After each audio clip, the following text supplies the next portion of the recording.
Assalamualaikum warahmatullahi wabarakatuh. Perkenalkan, nama saya Rian Kavi Distira, NIM 362021302009 dari Prodi Teknik Manufaktur Kapal kelas 1A. Di sini saya akan menjawab soal UTS pengantar teknologi perkapalan. Soal yang pertama adalah pengertian kapal. Kapal adalah kendaraan pengangkut penumpang dan barang di laut maupun di sungai dan sebagainya, seperti halnya sampan atau perahu yang lebih kecil. Kapal biasanya cukup besar untuk membawa perahu kecil seperti sekoci. Sedangkan dalam istilah Inggris dipisahkan antara ship yang lebih besar dan boat yang lebih kecil. Secara kebiasaannya, kapal dapat membawa perahu tetapi perahu tidak dapat membawa kapal. Ukuran sebenarnya di mana sebuah perahu disebut kapal selalu ditetapkan oleh undang-undang dan peraturan atau kebiasaan setempat. Adapun pengelompokan tipe kapal menurut fungsinya dapat dibagikan menjadi 3 bagian utama, yaitu yang pertama, kapal niaga dan komersil, yang kedua, kapal perang, yang ketiga adalah kapal khusus. Contoh dari kapal niaga adalah kapal kontainer, kapal kargo, kapal tanker, dan kapal bulk carrier. Sedangkan kapal perang adalah kapal yang digunakan untuk kepentingan militer atau angkatan bersenjata. Umumnya terbagi atas kapal induk, kapal kombatan, kapal patroli, kapal angkut, dan juga kapal selam. Kapal khusus, kapal yang mempunyai tugas khusus, artinya bukan untuk pengangkutan, disebut juga sesuai dengan tugas pekerjaannya yang dilaksanakan. Jenis-jenis kapal khusus adalah kapal keluk atau dragger, kapal tongkang, kapal tunda atau tugboat, kapal pemadam kebakaran, kapal floating production, kapal pasokan platform, kapal derek atau crane ship, kapal pemecah es atau icebreaker, kapal rumah sakit, dan juga kapal penangkap ikan. Soal yang kedua adalah job specification and introduction to ship construction.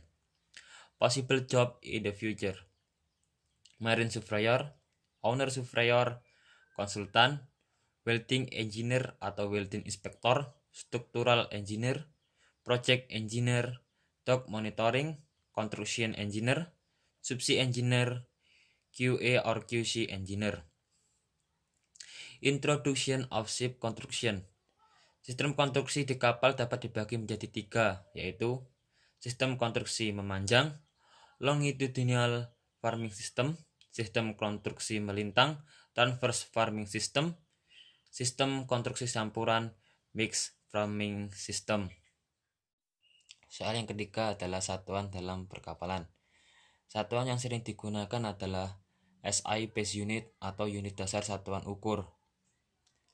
Yang pertama adalah length, nama unit meter, massa nama unit kilogram, time massa unit second, electric current nama unit ampere, thermodynamic temperature nama unit Kelvin, amount of substance nama unit mol, luminous intensity nama unit kandela.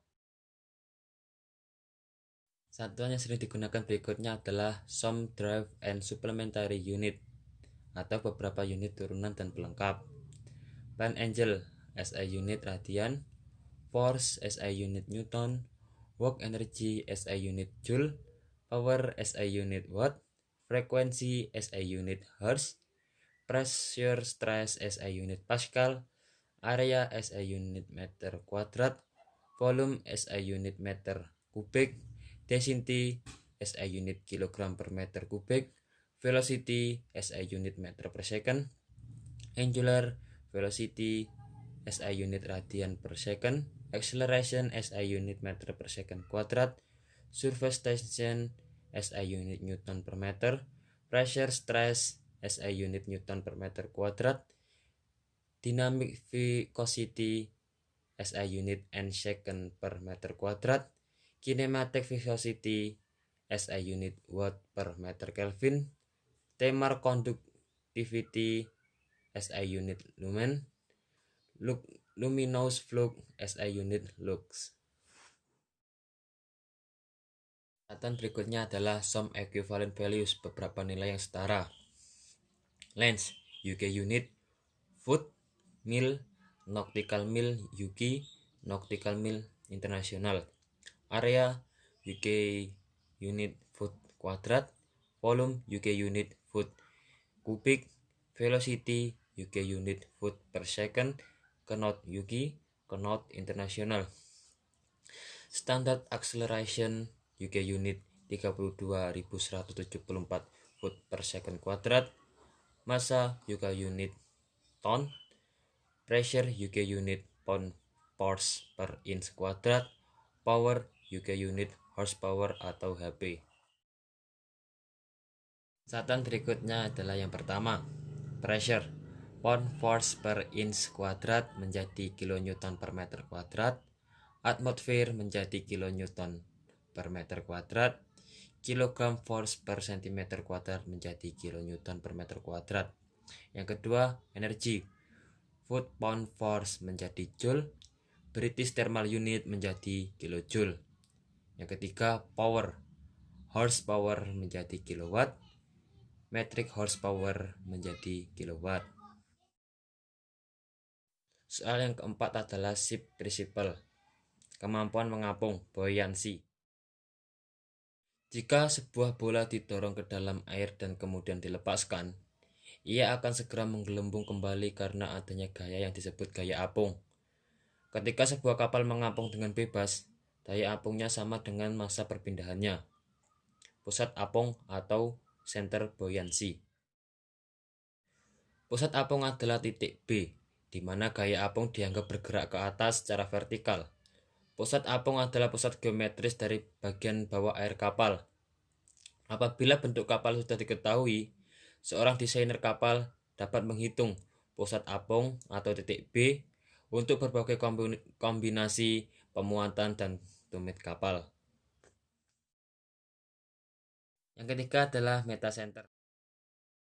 Garis vertikal yang ditarik dari pusat apung pada sudut kecil tumit akan berpotongan pada suatu titik yang disebut metacenter, simbol M. Metacenter dapat dianggap serupa dengan titik pivot saat kapal dimiringkan pada sudut kecil tumit. Ketinggian metacenter diukur dalam meter dari titik referensi, simbol K, dan oleh karena itu disebut km. Berikutnya adalah keseimbangan, equilibrium. Kapal berada dalam keseimbangan stabil jika kembali ke posisi tegak setelah dimiringkan. Ini hanya terjadi jika pusat gravitasi berada di bawah metacenter.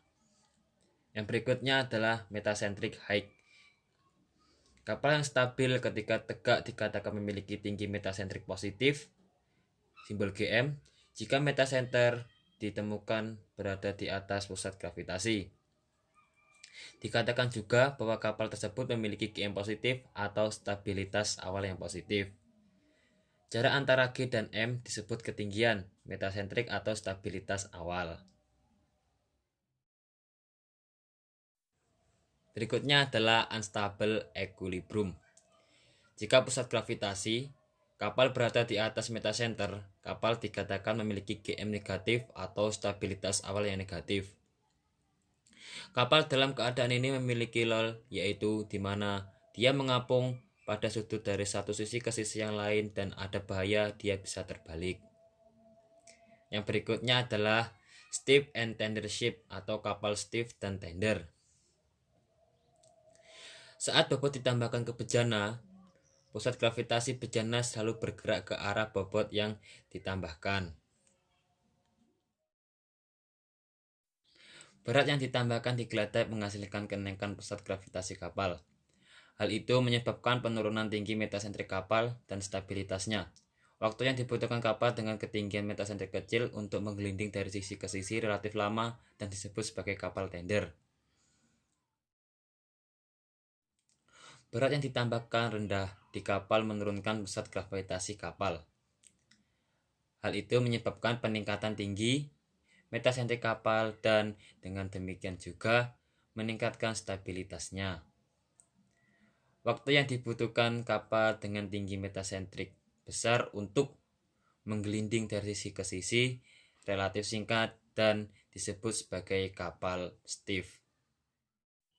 Beban berat seperti alat tangkap dan memancing tidak boleh ditempatkan di geladak, karena pusat gravitasi kapal akan naik dan tinggi metasentrik akan menurun yang akan meningkatkan kemungkinan kapal terbalik.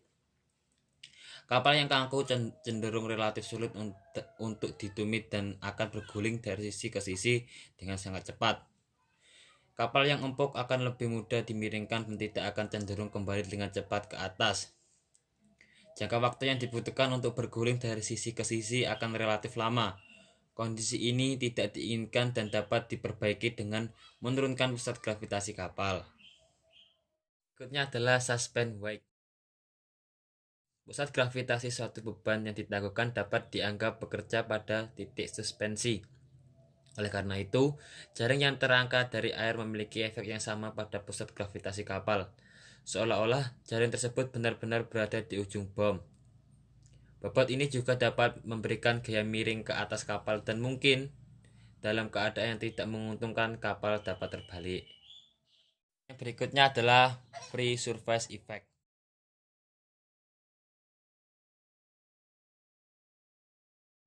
Ketika kapal dengan tangki penuh diberi tumit, cairan di dalam tangki bertindak seperti massa yang padat.